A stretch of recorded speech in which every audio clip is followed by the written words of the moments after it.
ñu jóge ci loolu mu jël gaz beeg pétrole bi jox Franck Timis ak rakkam le 19 juin mu signé décret boobu le 20 juin ci ëllëg sa Aliou Sall tijji Sahel aviation bi am coow temps yi Mali am compagnie ay avions yu naaw ak ay bateau le 19 juin sa mag mu ngi prêter serment avril mai juin nga créé compagnie d'aviation boo xam ne def ay Dakar Paris Dakar Ziguinchor mais avitaillement plateforme lay def ak transport logistique maritime aéromaritime la mu lëkkaloog benn société américaine bu tudd aéromaritime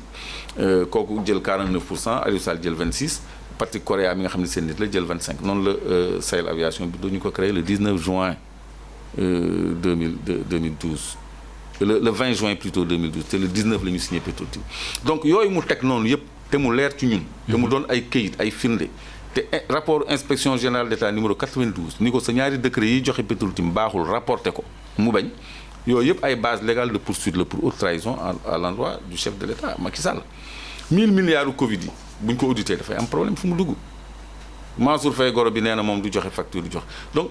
c'est le seul président boo xam ne mais Abdou Diouf ak Ablaye Wade mënoon ni sàcc nañu lii wala ger nañu lii ci lii am na benn contrat pétrolier boo xam ne sax Total da cee fay 10 millions de dollars ci signature u décret Macky Sall décret d'approbation 10 milliards de dollars versés 30 jours après la publication du décret d'approbation loolu corruption la donc autant de faits yoo xam ne amul benn chef d'État bu ko mës a am te loolu amul benn contrat bu ko prévoir loolu ay jalgati la c'est du vol plus maintenant suñu ay actifs yoo xam ne ni ñu koy jëndanteeg jaayante ñun dañ ci am ay traçabilité parce que dafa am lu ñuy wax droit de préemption maanaam appoo jënd bu fekkee ni da ngay jaay actif boo xam ne da nga ko séq ak ñeneen Sénégal bokk ci boo koy jaay Sénégal moo appoo jënd moo prioritaire pour jënd parce que moom ressource bi léegi bu renoncé ni moom du jënd ci ngay doog a yow mën a jënd mais bu boobaa man da nga may jox man Sénégal ndàmpaay ay milliards te dama koy tënk ci document de renonciation à mes droits de préemption xaalis yooyu yëpp lijjanti wuñ ko jaay suñu géej gi Total di morceler à son tour di jaay suñu ay études sismiques 3 dimensions yu nu mu tudd ci yu Petrosen 1800 km² d'études sismiques ñu jaay ko Total xamuñu fa xaalis bi dugg suñu 10% or bi ñu jaay ko dugal ko Prodac mu seey 5 milliards lañ ko jaay suñu 10% or li ñu am ci or bi d'action supplémentaire donc yooyu muy autant de faits yoo xam ne mu ngi dégg ñu koy wax ci suñu communication te xam na ni ay éléments matériels la ñu yor parce que mënoo accuser président ci ay.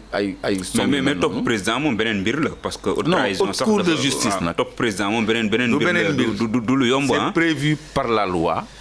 te foofu mooy. parce que nee na notion de haute trahison sax yomb la tënk. xam nga kiy jugé. moo koy qualifié. léegi loolu mooy. yow li nga jàppee haute trahison moom mën na ko bañ a jàppee haute trahison. non moom aviam du compter. avec haute cour de justice mooy compter. haute cour de justice xam nga kan mooy taxawal haute cour de justice est-ce que yow xam nga ko. kan mooy taxawal haute cour de justice. assemblée nationale mooy taxawal haute cour de justice. day am 8 députés yoo xam ne dañuy siéger haute cour de justice de la majorité et de l'opposition boo gisee mu bëgg a am majorité bi c'est parce que 8 députés yooyu di siéger cour de justice parce que 8 ñoo jógee ci majorité bi 3 ci opposition bi donc 2 ci opposition ak benn non inscrit su amee. léegi moom bu amee plus 1 siège haute cour de justice moo fay ëppale donc ñun lu ñu mën a taxawal haute cour de justice wala bu ñu ko taxawalee aussi ça servira à rien parce que ñoom ñoo fay ëpp. plus maintenant le premier président de la cour suprême et d'autres magistrats donc députés yi ay magistrats assesseurs la ñuy doon. léegi loolu bu fekkee ni opposition bi amoon na majorité pour taxawal haute cour de justice du ñu xaar sax 2024 dañ koy woo right now tegal ko ay dossiers am ni ko lii leeral ko ministre. Aussi haute cour de justice moo ko mën a atteindre pour mu lay ak moom donc qualification haute trahison nag par contre juge bi mooy qualifier li nga xam ne da ko jàppee haute trahison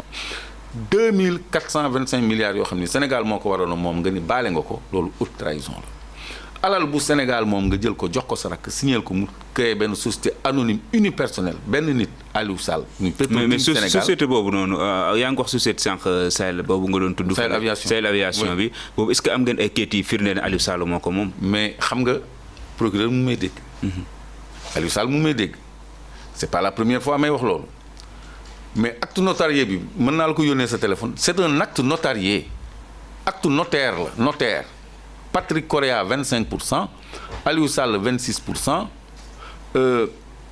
Aero-Maritime Incorporation c'est une firme américaine 49% parce que kooku moo yor logistique bi moo am ay bateau ak ay avion ñoom amuñu dara ñoom këyit rek la ñu am noonu la ñuy dilee ci kaw nit ñi pétrole amuñu ko ak gaz këyit rek lañ leen defal mooy licence bi ñu dem jaay ko xam nga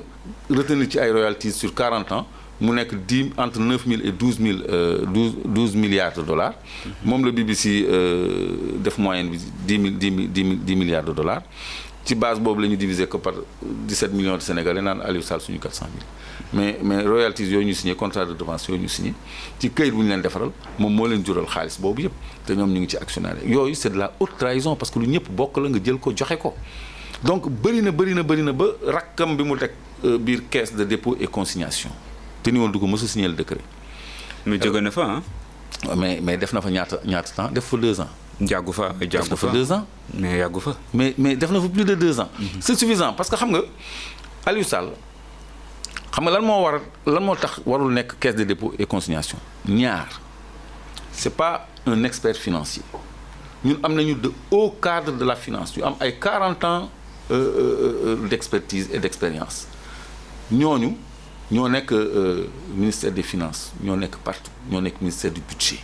ñooñu finance mooy seen liggéey mooy seen formation xam nga ñooñu ñoo war a gérer suñu caisse de dépôt et Aliou Sall c'est un journaliste de formation c'est pas un financier et puis c'est le frère du président kooku muy premier critère boo xam ni warul woon doon directeur u caisse de dépôt et consignation ñaareel bi mais c'est l'administrateur d'une banque il est administrateur à la banque de Dakar la banque de Franck Timis encore Franck Timis naka nga mën a nekkee administrateur de la banque ñu dénk la caisse de dépôt et consignation caisse de dépôt et consignation ñu bëri xamuñu lan mooy caisse de dépôt et consignation dañu foog ni xaalisu Sénégal trésor la nekk xaalisu Sénégal nekkul trésor xaalisu Sénégal CDC la nekk caisse de dépôt et consignation fa la numéraire u Sénégal yi nekk ak ay valeur am ak foncier am ak tout ce qui est son patrimoine fa la nekk léegi imagine Sénégal am na 5 000 milliards yóbbu ko mu ngi nekk caisse de dépôt et consignation man maay directeur bi je suis administrateur de ma banque mais damay jël 5 000 milliards yooyu dugal ko BDK muy jur ay intérêt chaque année dina ma jural ay centaines de milliards yoo xam ne ëllëg boo ma nee am na 5 milliards au Sénégal mën la mu ngi nii dara du ci manqué fekk man maa ngi am ay milliards d'intérêt donc milliards d'intérêt yooyu te 5 000 milliards au Sénégal doo ko soxla d'un coup mënut a nekk par tranche par projet par dañ koy budgétiser loo ci soxla rek nga dem banque ba jëli ñëw joxe donc les comptes sont honnêtes mais à côté créé nga beneen est-ce que xam nga Coris Bank mu ngi juddoo ci BDK dafa am actionnaire u BDK bu ñu wax Coris Group benn Burkinabé moo créé Coris Group parce que am na ku mel ni Arona Dia par exemple il a fait ses armes au Burkina Coris Group moo déteniroon 14,5% man lu précis laa lay wax 14,5% de la BDK mais ba ñu kiiwee ba suur dañu beru gis nga banque boobu ni mu bëree ci dëkk bi te moo mujjee ci banque moo fi ëpp te moo fi mujjee c'est leur banque. banque ñan la waa. waaw waa kër ñoom Aliou Sall. waaw banque waa nguur gi la. mais yaa ngi def ay révélation grave ah. yu assumé nag. non. lan nga ci am lu firnde ne nguur gi. ñoo mais Coris Group moo yoroon 14,5% de BDK. toi aussi. Administrateur du BDK yore caisse de dépôt et consignation. Je suis en train de construire la linkage section. Aliou Sall administrateur BDK directeur BDK administrateur BDK plutôt directeur caisse de dépôt et consignation. Coris Group actionnaire à la BDK. léegi mais moom dafa jékki-jékki màgg daal di génn ba noppi Coris banque boobu moo financé ñoom Samuel Sarr ak Arona Dia xam nga tudd naa la Arona Dia Burkina. parce que nu mu leen financé parce que ñi ngay lim nii yàgg nañu am xaalis ah Samuel